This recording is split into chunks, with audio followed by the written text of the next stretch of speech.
बिस्मिल्लाहिर्रहमानिर्रहीम। Welcome back. Chemical reactivity and reactions of aldehydes and ketones के ऊपर बात स्टार्ट होने जा रही है।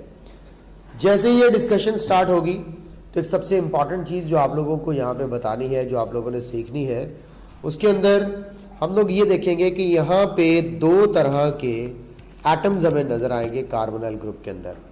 एक ऐसा कार्बन जिसपे आपको पार्शियल पॉजिटिव चार्ज नजर आ रहा है और एक ऐसा ऑक्सीजन जिसपे आपको पार्शियल नेगेटिव चार्ज नजर आ रहा है।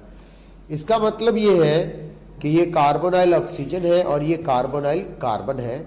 तो कार्बोनाइल ऑक्सीजन जो है ये हमारे पास न्यूक्लियोफिलिक है, यानी कि इसके पास इलेक्ट्रॉन्स की एक्सेस मौजूद है। और ये जो कार्बोनाइल कार्बन है ये इलेक्ट्रोफिलिक है। कार्बोनाइल कार्बन जो है वो इलेक्ट्रोफिलिक है। अब अगर न्यूक्लियोफाइल आएगा तो इस कार्बन पे अटैक करेगा, यानी कि कार्बन खुद इलेक्ट्रोफिलिक है बट फैसिलिटेट कर रही है न्यूक्लियोफिलिक अटैक को, जैसे कि मैंने पहले भी बताया। और ऑक्सीजन जो है वो खुद न्यूक्लियोफिलिक है लेकिन ये फैसिलिटेट ऑफ कोर्स करेगी इलेक्ट्रोफिलिक अटैक को। तो इसका मतलब है कि पाई बॉन्ड और सिग्मा बॉन्ड इंडिकेट कर रहे हैं कि पाई बॉन्ड की वजह से यहाँ पे एडिशन रिएक्शन होगा, तो ऑक्सीजन की वजह से इलेक्ट्रोफिलिक एडिशन होगा और कार्बन की वजह से न्यूक्लियोफिलिक एडिशन होगा। यानी कि दो पॉसिबिलिटीज है जो आप लोगों के सामने मैंने रख दी है। अब इन दो पॉसिबिलिटीज के अंदर हमारे पास नेक्स्ट स्टेप क्या है कि कौन सा फेवरेबल है। कार्बन ऑफ कोर्स एक डोमिनेटिंग एटम होता है ऑर्गेनिक कंपाउंड्स के अंदर, तो कार्बन की जो डोमिनेंसी है वो इंडिकेट कर रही है कि ये न्यूक्लियोफिलिक एडिशन रिएक्शंस है वो इजीली शो करेंगे और इलेक्ट्रोफिलिक एडिशन रिएक्शन में ये थोड़ी सी रिलक्टेंस शो करेंगे।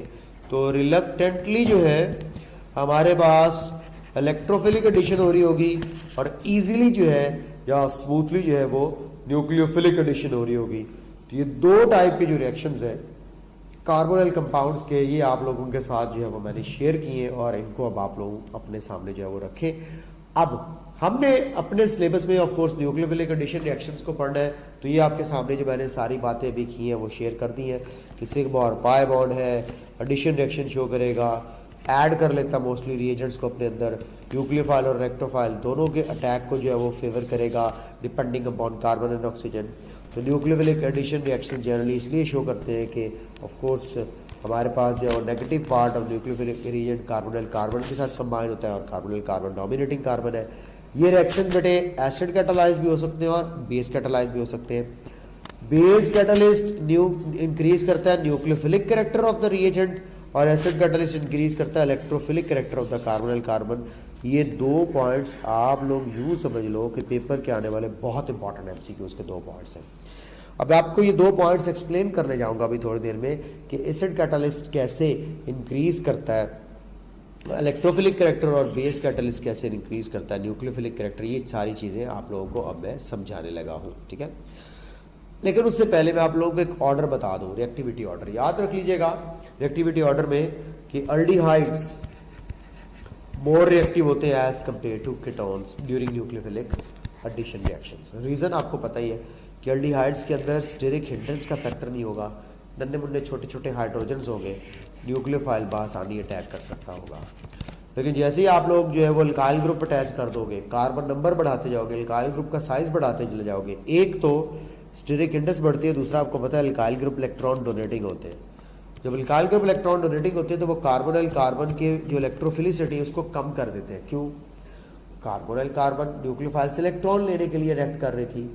ये जो अल्काइल ग्रुप्स होते हैं ये कार्बोनाइल कार्बन को इलेक्ट्रॉन डोनेट करना शुरू कर देते हैं, जिसकी वजह से इसकी इलेक्ट्रोफिलिसिटी कम हो जाती है। तो दो फैक्टर्स हैं कीटोन्स की इवन दो एक्टिविटी कम है।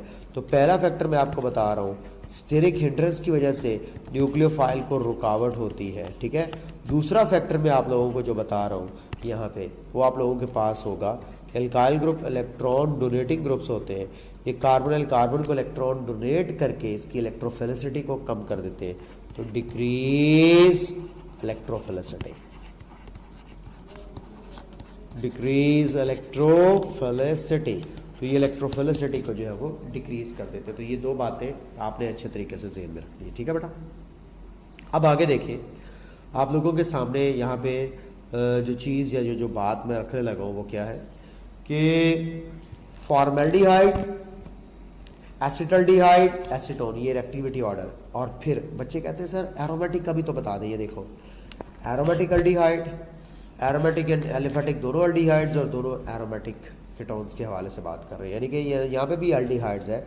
इसका मतलब क्या हुआ कि ऑर्डर ये बना, ऑर्डर कुछ इस तरह से बना कि हमारे पास एक है बेंजल्डिहाइड, ठीक है जी, और एक हमारे पास मौजूद हो अगर एसिटोफिनोल। जैसे जैसे रिंग में लड़ते चले जाएंगे ऑफ कोर्स रिएक्टिविटी कम होती जाएगी। और फिर हमारे पास है बेंजोफिनोल।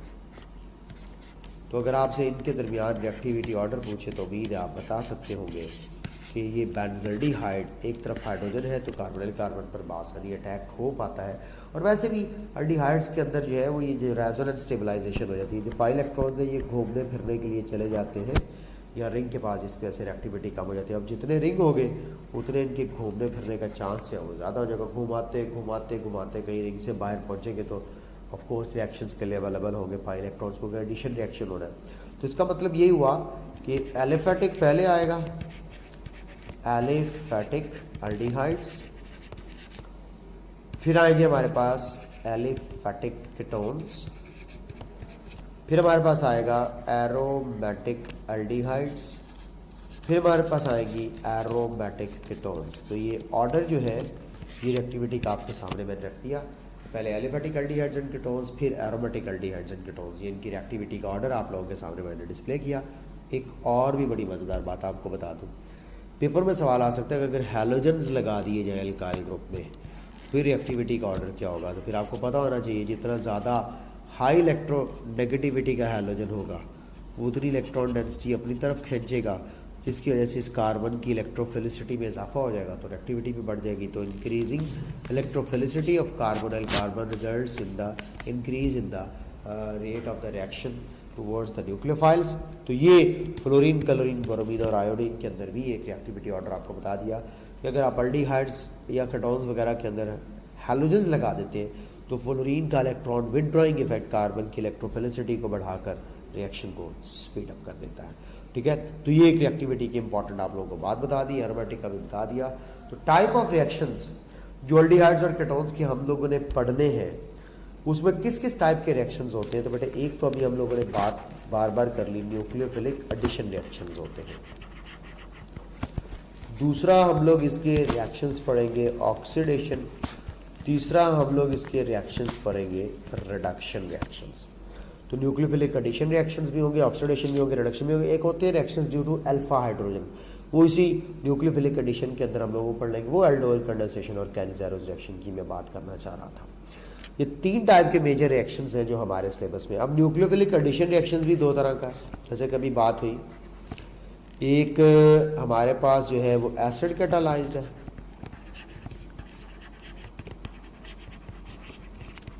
और दूसरा हमारे पास बेस कैटालाइज्ड है।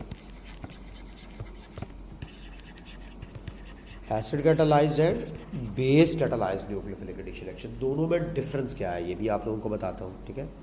तो अभी तो आप लोगों को ये पता चल गया कि ये हमारे पास मेजर तीन टाइप के रिएक्शंस है जिसके ऊपर बात करनी है। तो क्यों ना लगे हाथों आप लोगों को डिफरेंस बता दूं एसिड कैटालाइज्ड और base catalysed nucleophilic addition reactions के अंदर। पढ़ने लगे न्यूक्लियोफिलिक एडिशन और इधर होगी पहले acid catalysed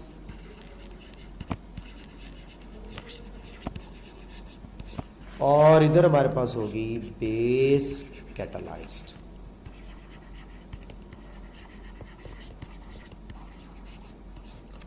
acid catalysed and base catalysed दो टाइप के रिएक्शंस हैं।